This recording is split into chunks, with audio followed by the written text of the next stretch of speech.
चिराग पर सर आप लोग भी कुछ नहीं बोल पाते हैं और चिराग आप लोगों पर भी कुछ नहीं बोल पाते हैं, या लालू जी हो या खुद बिहार के डिप्टी सीएम हो, क्या है ये रिश्ता, क्या कहला रहा है सर? भाजपा पता है न कि चचा भतीजा को लड़ा करके ये रिश्ता क्या कहलाता है। चिराग के द्वारा आग लगा दिया गया है। अब उनका आशियाना बिहार में आगे नहीं बढ़ेगा। अस्तित्व विहीन बीजेपी तिनका को जोड़ करके राजनीति में आशियाना तैयार कर रही है। आपकी ओर से भी तो कहा गया था कि पहली कैबिनेट की बैठक में पहला सिग्नेचर 10 लाख नौकरी का होगा। बिहार में भाजपा सपने में भी टटोलती रहेगी, सीट नहीं मिलने वाला है। ये जो केंद्र की सरकार है जुमलाबाजी करने वाली सरकार है।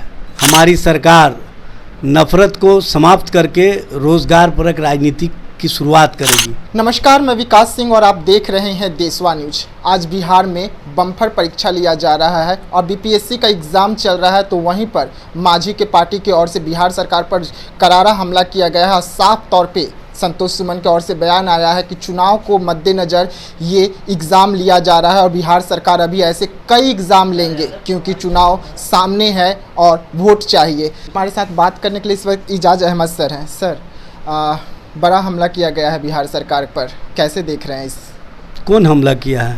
संतोष सुमन जी का बयान निकल कर आया है। कौन संतोष सुमन?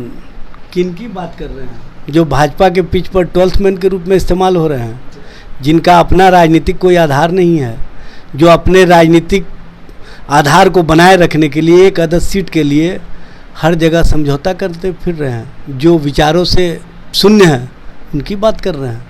सबसे बड़ी बात यह है कि 1,70,461 शिक्षकों की बहाली के लिए आज से परीक्षा शुरू हुई है। इनके पेट में दर्द शुरू हो गया है क्योंकि इनको पता है कि जो केंद्र की सरकार है जुमलाबाजी करने वाली सरकार है।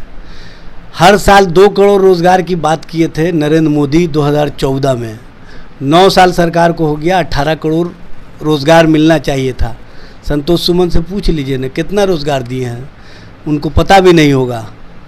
7,22,131 ऑन रिकॉर्ड भारत सरकार के आंकड़े के अनुसार ये लोकसभा के पटल पर भारत सरकार के मंत्री ने बातें रखी थी। संतोष सुमन जी जानकारी प्राप्त करके तब दूसरे पर इल्ज़ाम लगाएं। और हम लोग चुनाव के मामले को लेकर के कोई काम नहीं करते हैं। ये लोग चुनावी जीव हैं, हम लोग चुनावी जीव नहीं हैं।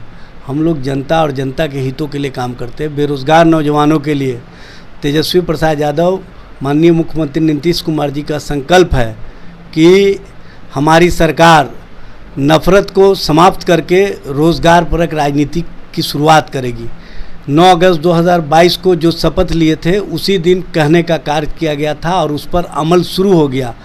15 अगस्त 2022 को नीतीश जी ने गांधी मैदान के प्राचीर से घोषणा की कि 10 लाख नौकरी और 10 लाख रोज़गार। उस दिशा में हमारी सरकार निरंतर कार्य कर रही है। आज 80,000 के करीब नौकरियां हमने दे दिया है। 1,70,461 शिक्षकों के लिए आज से परीक्षा शुरू हो गई है। स्वास्थ्य विभाग में करीब 1,60,000 बहालियां होंगी, उसके लिए भी विज्ञापन निकाला जा रहा है। फिर दिसंबर में हम शिक्षकों की बहाली करेंगे 1,60,000। इनको दिखाई दे तब तो, ये लोग तो दिन में भी नहीं देखते हैं, रात में भी नहीं देखते हैं। इन लोगों को देखने की आदत है नहीं। ये जनता के बीच में जाते तो हैं नहीं, जनता की आवाज़ को सुनते तो है नहीं। नौजवानों के बीच जाएं, नौजवानों का क्या विश्वास है महागठबंधन सरकार पर, ये देखने का काम करें और तब इनको स्पष्ट रूप से समझ में आ जाएगा कि हमारी सरकार क्या काम कर रही है। हमारी सरकार सुनवाई और कार्रवाई वाली सरकार है और स्पष्ट रूप से हमने जो कहा था उस पर हम अमल कर रहे हैं, ये दिखाई दे रहा है। जैसे आप बोल रहे हैं सर 2 करोड़ नौकरी की बात, तो बीजेपी की ओर से भी तो कहा जा रहा है, आपकी ओर से भी तो कहा गया था कि पहली कैबिनेट की बैठक में पहला सिग्नेचर 10 लाख नौकरी का होगा। भाई 10 लाख नौकरी की प्रक्रिया शुरू है न। जैसे पहला सिग्नेचर का मतलब क्या है? 5 साल की सरकार, तो 5 साल तो अभी सरकार को हुआ नहीं है। आपके पास 5 साल का तो समय भी नहीं है ना सर। 5 साल हम 25 साल से ऊपर की राजनीति करेंगे। अब बिहार में भाजपा सपने में भी टटोलती रहेगी, सीट नहीं मिलने वाला है। बीजेपी बिहार में पूरी तरह से समूल समाप्त हो चुका है।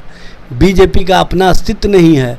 अस्तित्व विहीन बीजेपी तिनका को जोड़ करके राजनीति में आशियाना तैयार कर रही है, लेकिन उनके आशियाने में चिराग के द्वारा आग लगा दिया गया है। अब उनका आशियाना बिहार में आगे नहीं बढ़ेगा। वो आशियाने को सिर्फ आशियाना बना करके रखे, उस आशियाने में कुछ मिलने वाला नहीं है। चिराग पासवान का आप नाम ले रहे हैं। चिराग पासवान हनुमान माने जाते हैं एनडीए के, फिर वो कैसे आग लगा रहे हैं? सबको पता है कि जो हनुमान होते हैं वो लंका में आग लगाते हैं, तो लंका रूपी भाजपा जो चिराग को अपने साथ लाई है हनुमान के रूप में, वहाँ आग लगना ही है। आप देखते जाइए ना कि किस तरह से आग लगेगा। जिस तरह से चिराग पासवान और पारस का राजनीतिक लड़ाई आमने सामने हो गया है, ये स्पष्टता सामने आ जाएगा कि किस तरह से बिहार में और बिहार की राजनीति में भारतीय जनता पार्टी कहाँ पर पहुँच गई।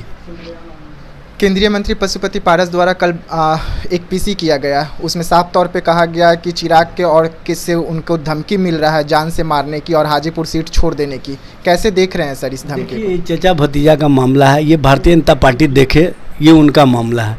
लेकिन एक बात मैं कह देना चाहता हूँ, बिहार और बिहार के लोग अब भारतीय जनता पार्टी और भारतीय जनता पार्टी के साथ वाले को पसंद नहीं कर रहे हैं, इसलिए उनका जो राजनीतिक वजूद है वो 2024 से पहले ही समाप्त हो जाएगा और आप देखेंगे कि उनका सिराजा बिखर जाएगा।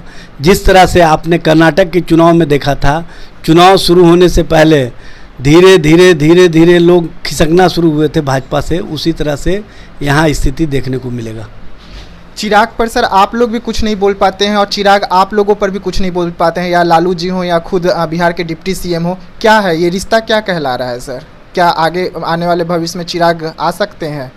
ये रिश्ता जिससे बनाए हुए उनसे पूछे न कि ये रिश्ता क्या कहलाता है। हमसे तो कोई रिश्ता है ही नहीं है, रिश्ता वो भाजपा से बनाए हुए हैं। तो भाजपा बताए न कि चचा भतीजा को लड़ा करके ये रिश्ता क्या कहलाता है, ये उनको जवाब देना चाहिए।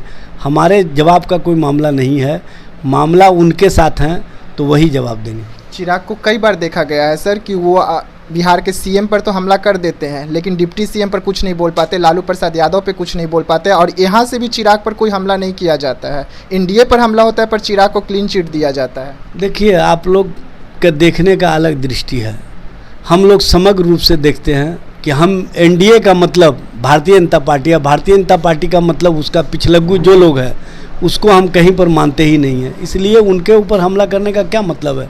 जो स्वयं एक तिनके का सहारा से अपना राजनीतिक वजूद बनाने की लड़ाई लड़ रहा हो, उस पर हमला करके हमको क्या फ़ायदा मिलेगा? आखिरी सवाल सर, चलते चलते, क्या नौकरी जो बच्चे एग्ज़ाम दे रहे हैं वो एग्ज़ाम में इस बार कुछ नहीं होगा?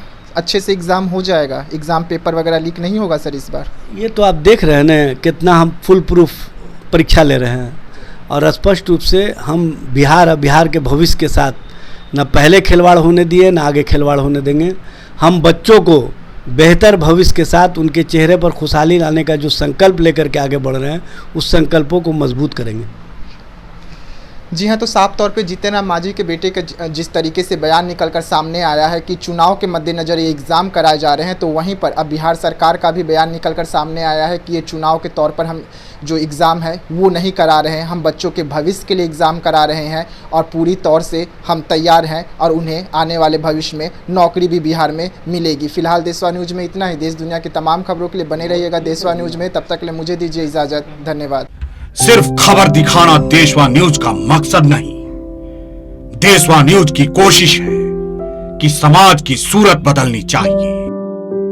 देशवा न्यूज पर वीडियो देखने के लिए लाइक करें, सब्सक्राइब करें, साथ ही बेल आइकन दबाना न भूलें।